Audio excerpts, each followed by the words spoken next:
Ingrid Vanderveldt, Oh my gosh, who Amy I've known comes for so long.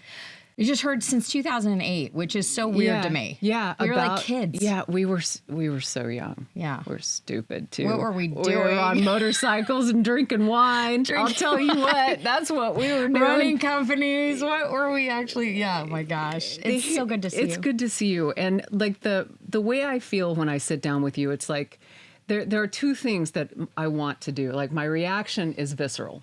It's like I Mine have too, by the way. this immense respect for you, and I feel this this need to laugh out loud at the same time, right? Because we've been through so much. And we have some of the funniest stories ever. Yes. And some the world knows, some we'll never know. Yeah. And, you know, I think that your story is an important one to tell because, you know, you like, and I'm not just talking about empower a billion women.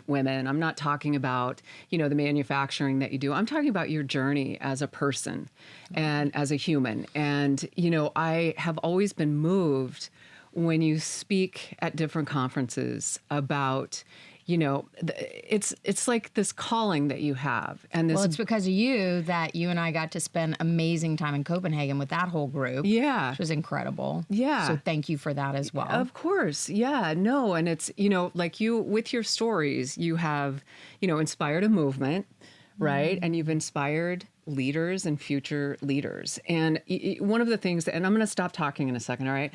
But one of the things about your story that I think is relatable to a lot of entrepreneurs is really when you tell the part about you slept in your car, right? You were so embarrassed, imposter syndrome, all of these things that, first of all, I'm getting goosebumps that you actually like you remember. Yeah, of course. Like this is spent a lot of time no together. notes with Ingrid. Shit. And I just want to talk about, but we got a podcast to achieve here. Yeah. So I'm listening, but thank you. Yeah, some crazy stuff. So why don't we, you know, for people who don't know you, let's talk about, first of all, what you do and your organization, the movement you've created for women. But I want to know about your journey too. So let's talk about Empower a Billion Women. Oh, well, again, thank you so much for having me. And I love spending this time. And I'm like, we just have so many stories to share. But just to give folks a sense of my background here and happy to share, I think actually part of what has really fueled the growth of our organization is the fact that we do show up real. And we do show up and, you know, with this vision to inspire, especially women, to believe anything is possible. The only thing that's really holding ourselves back is ourselves. And along that journey, there are going to be times that are really, really rough.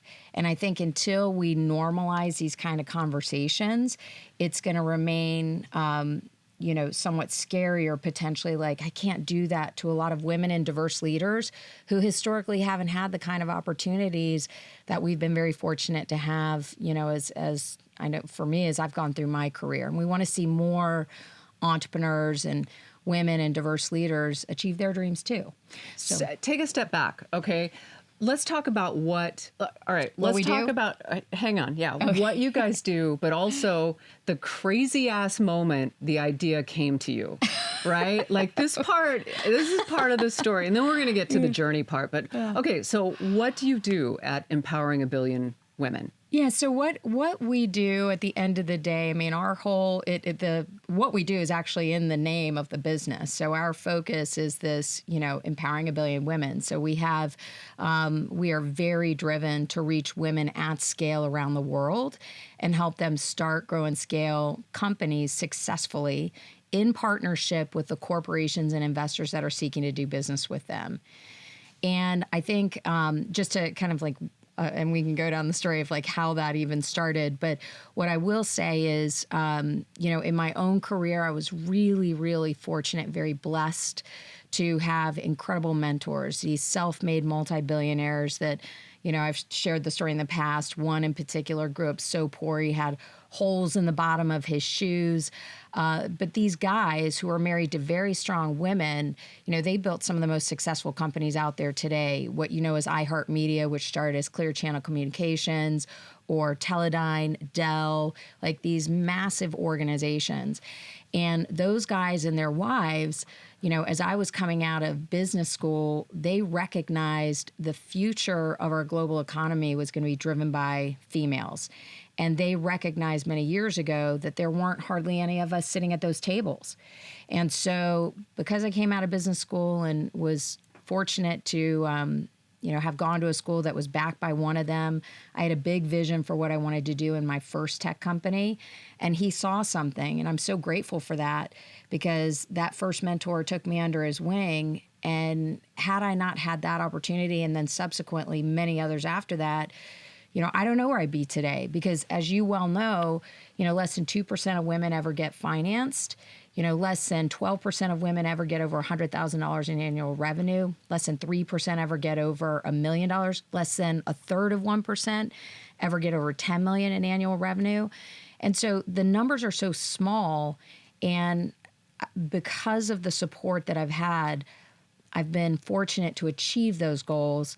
And when you marry that with the idea that women, 80% of women want to be mentored, the issue is that 80% of those women want to be mentored by another woman. Mm-hmm. But if they're being mentored by women who have actually never done it before, like, how can we expect change? Right. So I think all of us have something we can bring to the table to help other women. And certainly from my perspective, I've been trained, wonderfully in the hard way on how to build scalable ventures that can be funded, that creates seats for women at very important tables where they're part of that conversation. And we're really driven as an organization to move the needle on those stats that I just gave. Talking about the table, right? Taking, having a seat at the table for women or for a woman. I had an interview with a woman who's 57. She's Black. And she's an accidental entrepreneur because she couldn't find a job. Happens to a lot of people, right? It happens, and it's happening more and more. And so the way she was describing it, she said, I could sit here waiting for a seat at the table for the rest of my life. She said, it's agency. You take your seat at the table. And, what is your reaction to something like that? Yeah, I'm getting goosebumps as you say it, because I'm like, she's absolutely correct. Right. And I think part of the issue is, and something, again, as part of that normalization process, we can say those things and it sounds like, we've done it now for so many years. It's like, of course. Right. And for a lot of women, that doesn't feel like their truth. And I learned that the hard way too, because when we first started Empowering a Billion Women, women will say, and it's still true this way, they'll say the number one thing that holds us back is lack of access to capital. We learned the hard way, that's actually not the truth, because I teamed up with Dell. We launched a $100 million fund that literally in the byline said by and for women entrepreneurs. Right. And for 3 months, not a single woman applied, but the guys did. And I wanted to give up on the business. I was passing up multi-million-dollar opportunities to go do what I accomplished during my time at Dell because I went there to build the model for what became EBW. Right. And back up, like you were the entrepreneur in residence for Dell. Correct. Right? Yeah. Like that was a big, like that gave you access to a lot of network. Oh, it was capital. A game changer. Yeah. Yeah. So I left that out when I was talking about you earlier, but go on. Yeah. So, no, but that for sure, I always say I couldn't even do what I was doing today if it hadn't been for that. But so women did not show up to that fund, and this call, we are a for-profit business. We do have a nonprofit, but it very much is a mission-driven, spiritually driven initiative. And so in all those moments that I wanted to give up, I really made myself stop and say, Ingrid, if you aren't willing to pause and like go really deep and figure out what the heck is going on, how can I expect these numbers to ever change? It's going to take all of us. But what we found in the process and in holding myself accountable was the actual biggest issue, and women won't talk about it, but it's funny because this all was happening when the Confidence Code came out, that book. Uh-huh. And I was like, no, it's not that. It is. So as women, especially women oftentimes who are showing up for the first time, having to stand out and generate income for themselves, follow their dream, or because they don't have another option, it's scary stuff. And you don't necessarily, now all of a sudden you're being asked to come into this game of business that you don't see people that look like you or act like you or talk like you or whatever. And now you're supposed to show up in your confidence, not knowing how this thing works, Right. and figure out how to build something that, is going to cash flow enough money back to feed your kids. That's scary stuff. So I agree with her 100%. And I also recognize that is a different journey for every woman. Right. Yeah, it is. And, like when I started my career, it never, not one single time did I ever consider that my gender would be a barrier, right? Like it wasn't in my head. It just, I just clawed my way, torched people, just trying to get to be. I'll ride over you. Right, My like motorcycle. I am throttle there. up. Yeah, and but that's you. But it's not. I was wrong, right? Because it is. Gender is an issue for female startups, female leaders, female reporters, female, risk takers. And as you've gone through the journey with Empower a Billion Women, what is your advice, to women who hit these walls? It's not even a ceiling. I mean, sometimes it's just a wall right next to you that you run into. Like, what is your advice?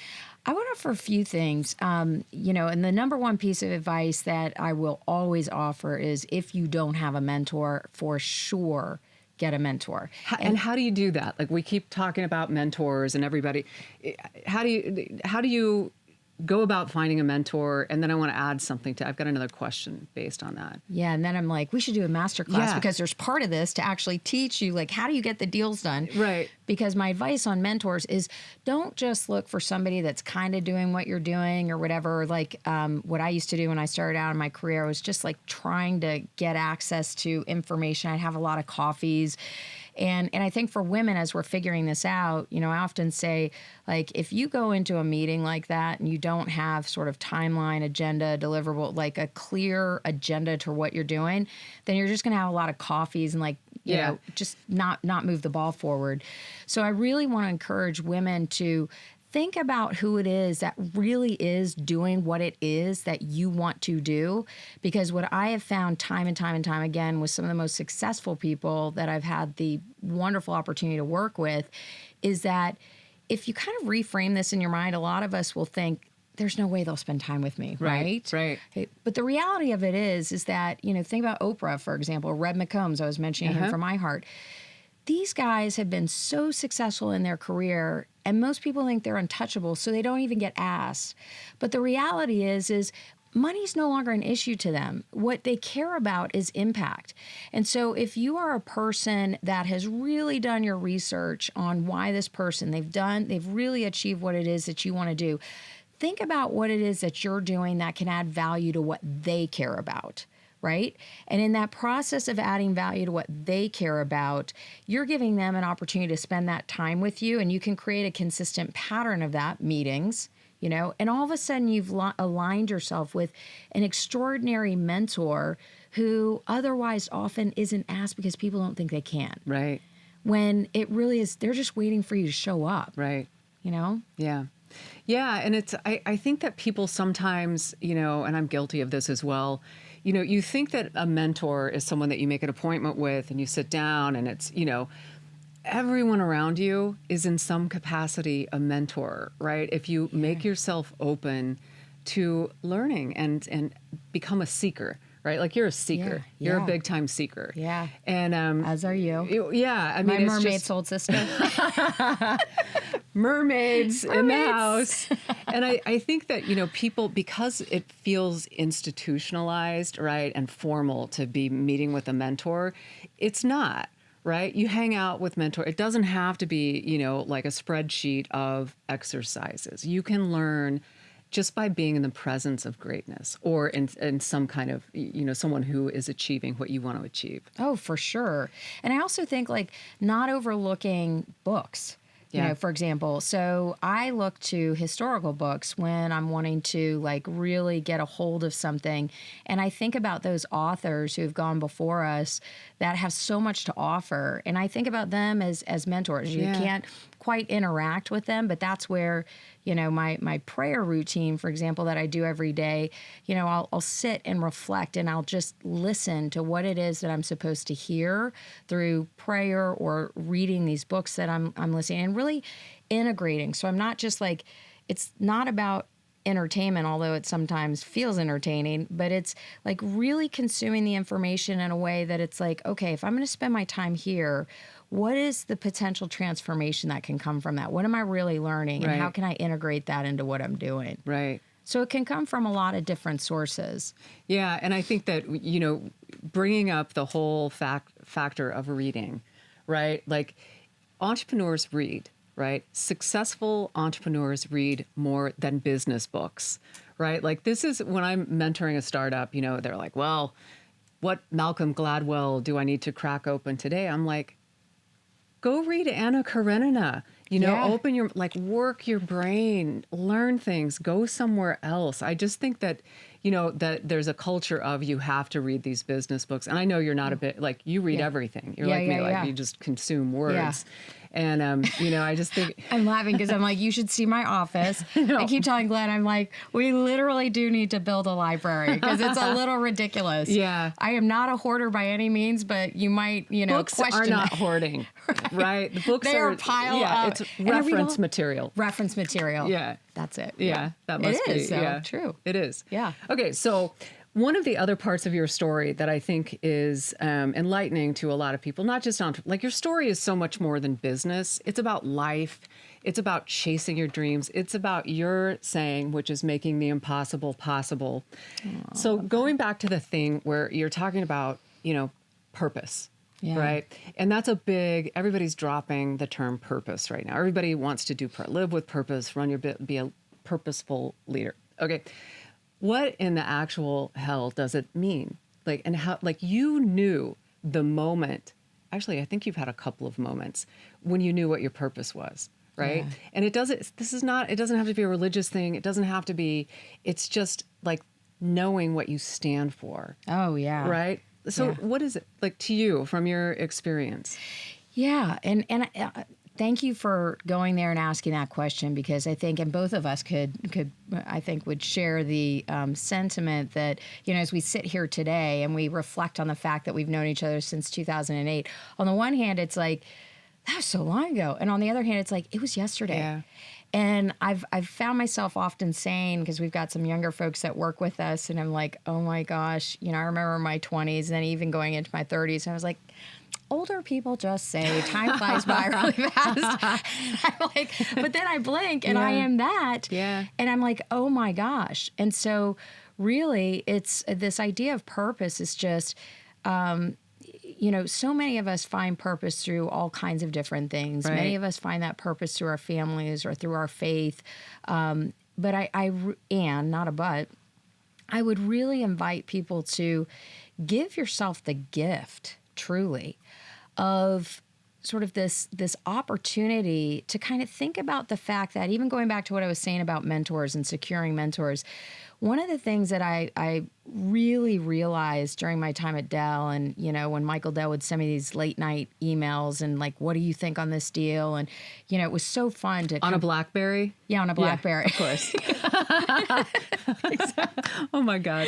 We're Back so in- old. I loved my BlackBerry. I do too. I'm still devastated. And I still go like this when I'm I like, know. I'll text We you. all do. And I'm like, oh, yeah, it's okay, a I sure just sign dated of our myself. age. Yeah, Right. yeah. We need to stop doing that. Yeah, we got to start Yeah. doing that. But I think, you know, having gone through those experiences and then just realizing that it's like, okay, yes, the expectation of people in general, presuming you live in a country like the United States where we have the opportunity to be employed, there's an expectation that you just go and find your job and do whatever. But if we gift ourselves the opportunity to think about the fact that how we spend our time and how we serve through work, that, you know, we spend the majority of our time there. Yeah. And I realized during that time with Michael, and now I say it all the time, but deal makers, people who are doing big things in the world, and we know this from our Copenhagen crew, want to do things with people who are also doing big things in the world. Right. And it doesn't mean that you have to be the absolute expert on it, or you could be young and just starting out, but there's this energy about it. And it's like when you gift yourself the opportunity to be like, what if I didn't go and just do the 9 to 5? Now, I'm not suggesting, again, we all got to pay bills and put food on our table, and risk levels are different for different people. And that might mean you got to hustle, make sure you got cash coming in through a job. But what if you spent your evenings, instead of watching TV, or scrolling on the internet, like really pursuing what it is that you are uniquely called to do. And we always say no one is you, and that is your power. And just when you gift yourself that opportunity, there's real magic in like when you begin to communicate what you stand for, how you attract other like-minded thinkers that might be doing things in different areas, but they're like, you and I are the same kind of person. How can we support one another? So it's just this opportunity to really live a truly authentic, purpose-filled life that is unlimited in terms of where it can go. Yeah. Yeah. I think it's so true. I've interviewed hundreds and thousands of entrepreneurs over the years, and it seems to me the entrepreneurs who are the most successful are the ones who, I'll give you an Patagonia, Yvon Chouinard. Oh, amazing. I mean, he wrote a book called Let My People Go Surfing. Like he lives, he knows what he stands for. And I always use Patagonia as an example of purpose-driven, right? I mean, they're Patagonia, so they get to be a 501c. They're them. Yeah. They've earned it. They right? got it. You got to earn it. You got to do the work. Yeah. But that ability to have this gift that you can not only stand for something, but like make your company about your purpose. And that is what he has done so beautifully, I think. And that's a big scale. You don't have to be Patagonia to have purpose, but he started out as one guy with a vision, with a dream. Yep. You can look at Whole Foods here in town, which obviously now is owned by Amazon, but John Mackey, he was just, he was a hippie that just was like, he was like, I wanted to be around really cute girls, and I wanted to create a business that would be healthy. And he set off to do Whole Foods. Yeah. And you look at that now, and it's like, there's story after story after story. But key to that success, though, and you were talking about that a little bit earlier, but it really is that grit to persevere. Yeah. Because it's an amazing journey, but it's also a challenging journey. Yeah. And I know we've both had those moments where we've wanted to give up. I mean, regularly I still am like, what am I doing? I got to stop. And then when I lay in bed or I'm in the morning, praying, and I'm like, I'm not where I haven't achieved. You're not there yet. I'm not there yet. I'm not done. Yeah. Job's not done. Yep. First of all, it comes with wisdom. And wisdom is a part of getting older, where you can, you have that, self-reflection where you can say, not only am I not done, the best is yet to come. You know what I mean? And I just think that comes with, first of all, being clear in what your purpose is and believing, and this is what you do. Like you believe. All right. So let's go back. Let's go back to your journey as an entrepreneur and a human and an influencer and all of the things that you are. You spent some time sleeping in your car. I was not bullshitting people, right? Like you actually because the next section I want to talk about failure and rejection and how entrepreneurs and humans can respond to those challenging situations. Yeah, for sure. I mean, and that again, if we're not talking about it, and especially for women and diverse leaders, oftentimes we don't want to talk about it because we don't want to admit, the guys kind of, they've got this built-in ecosystem, but it's important because it is part of the journey. So I was building my third company, and I say that. It was this kind of ride for the first and then the second, and then I was building the third, and I thought we were going to get it financed. Everything just like completely blew up. We hit a wall. And at that time, when I was a tech CEO for the first time, there really weren't other women. There was one other woman who I knew in town there weren't other women. And so we were getting, a lot of media attention. I couldn't go out. Like if I was dating somebody, that was hitting the media. The story of the fun, everything was hitting the media. And so I felt a sense of responsibility around that. And so in terms of how I showed up and just how this might be impacting other women. And so by the time I went into that third company and we hit the wall, the financing didn't come in, I was so scared out of my mind because I was so afraid of like if the media caught wind of this, and I was so embarrassed and I was so ashamed of myself that, I was still a very young entrepreneur. Yeah. And I wasn't seeing the writing on the wall that through wisdom now I can but make much more educated decisions. But all these things are very intimidating and embarrassing and shameful. And I had really dark moments not wanting to continue my life. Yeah. And I certainly didn't want to go out and be in public. And so I lost my house. It went into foreclosure. But fortunately, so yes, I did move into my car because I do have a wonderful set of parents I'm still very blessed to have. I could have gone home to them, but I also was feeling so horrible about it. Right. I didn't want to do that. So I went into my car. I took whatever I could put in my car. I had a cat at the time. The cat was in the car. I sat in the car. And I was fully prepared to, figure this out and live in my car. And it just so happened, I don't honestly remember how this part happened, but a girlfriend of mine, she saw what was going on and she said, you just come to the house. And she goes, you can stay at our house as long as you need. Nobody needs to know this. And I remember pulling up to her house, and she lived right off campus at the time, pulling up to her house, and my car's full of shit, and then going and living in this house with her. And so I didn't have to actually sleep in the car, but I was there. And I was broke, homeless, essentially, had it not been for her coming in and rescuing me out of that. And then from that moment, I just was drinking a lot. I was crawled up in a fetal position, just crying my eyes out for, and I told myself in my mind, I was like, give yourself 2 weeks. And she said, that'll be okay. 2 weeks. So I just did that for 2 weeks. Yeah. And then I just said, okay, it's time to get up and go. And that's hard. It is hard. Yeah. To like show up, and I didn't know what the game. When you were there, slamming vodka in the fetal position. And, we've all been in some state like that. What was the thing that got you up? Part of what, if I'm going to be totally honest, part of it became this sort of laughable time of life because we were all single girls and Alexis happened to be dating this jerk. And I'll say that because we thought he was this great guy, right? And he starts doing some really crazy stuff to Alexis. And so everything started kicking into like sister bear mode. Yeah. So you took your focus off of yourself. Right. Yeah. Yeah. So she helped me with that. And so, we were starting to have fun, like figuring out this is not very professional. And we are professional people. And that said, the truth of it is we were like, we're going to go toilet paper his house. We're gonna, you don't steal toilet paper's houses?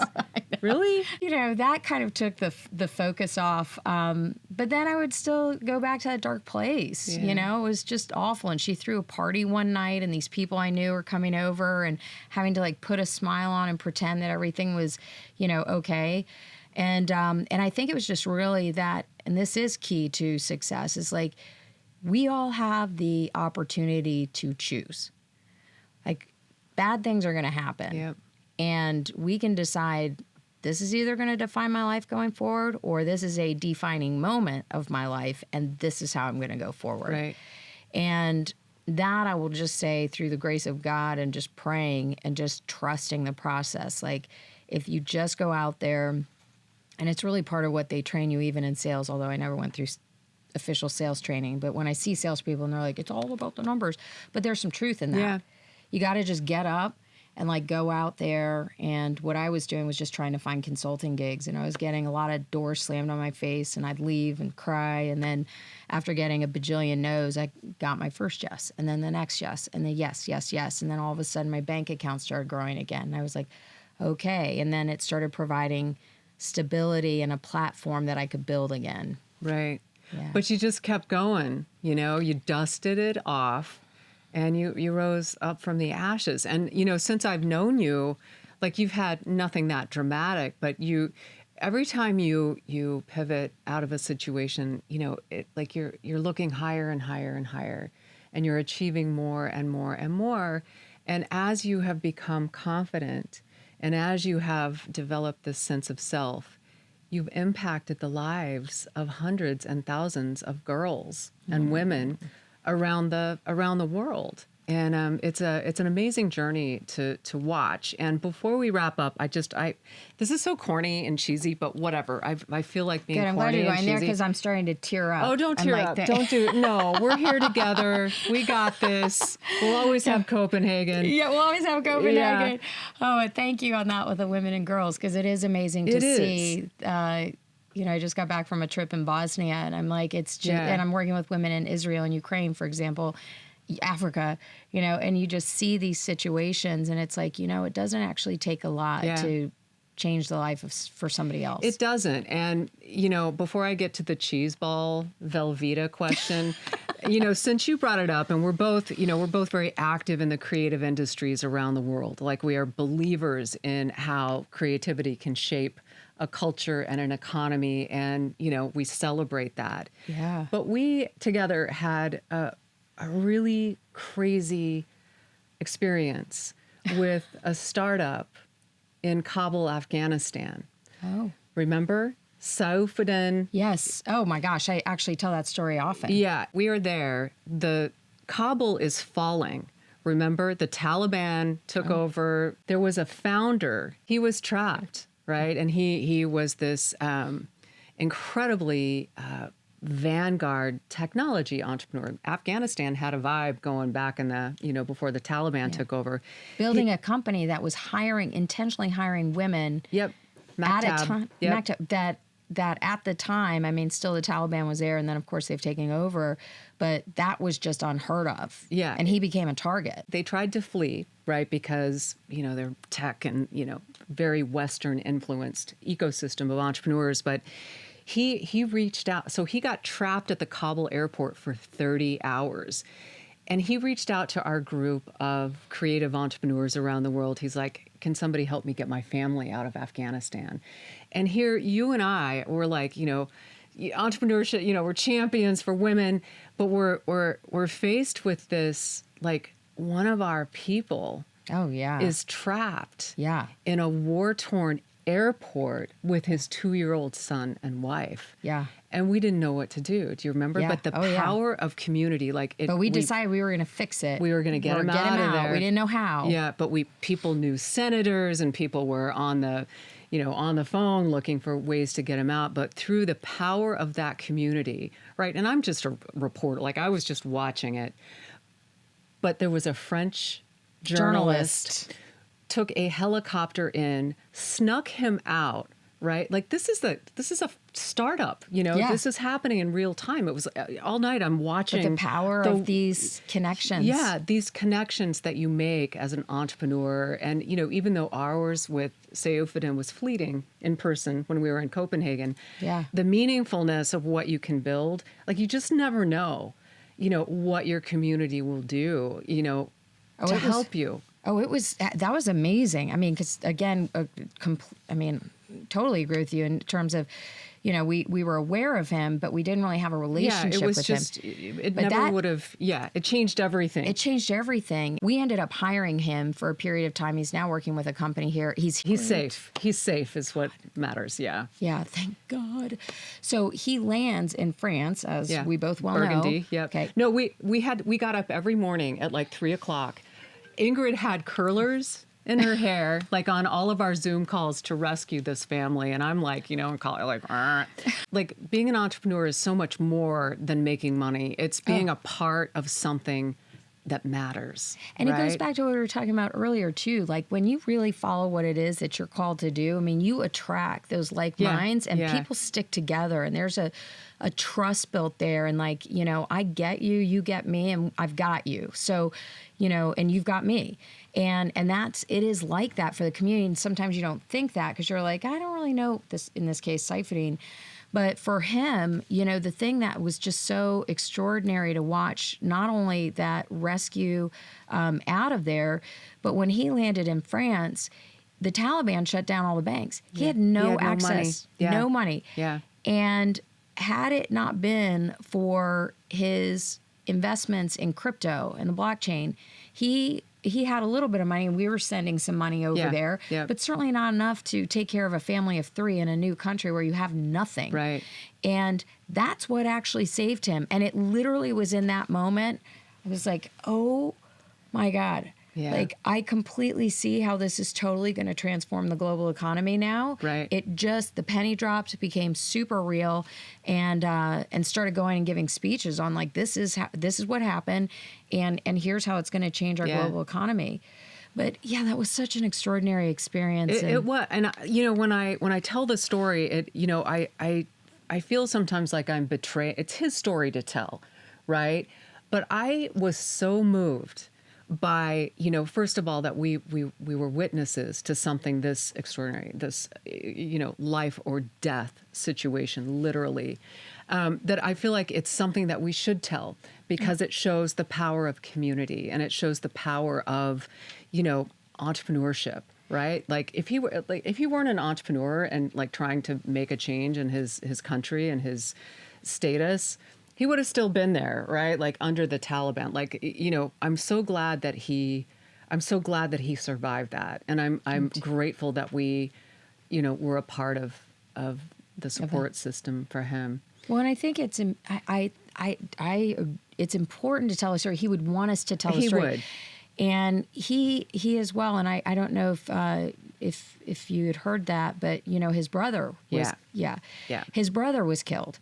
And because of what Saifuddin was doing, his family became a target, and they killed his brother. And and I was asking him how.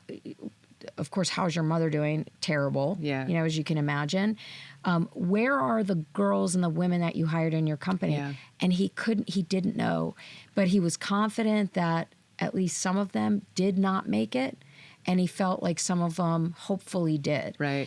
And it's like, in telling these stories as well, it goes back to what you're saying, that, when we come together, it's so much more than just entrepreneurship. We happen to be entrepreneurs, but it's really taking care of a global family, in those moments of dire need.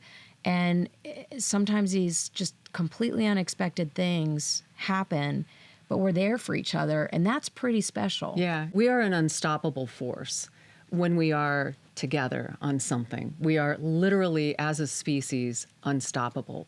And so I think what you do to hold that high and scream it out to the world, I think that's why it is so deeply meaningful. And, we're at the end here, and I just wanted to tell you that I still don't know whether to laugh or cry with you because we've had both.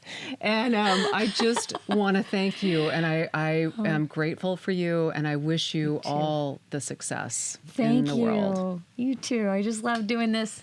Nux. Thank you, everybody. Whoop. Good job. That was so, oh my God.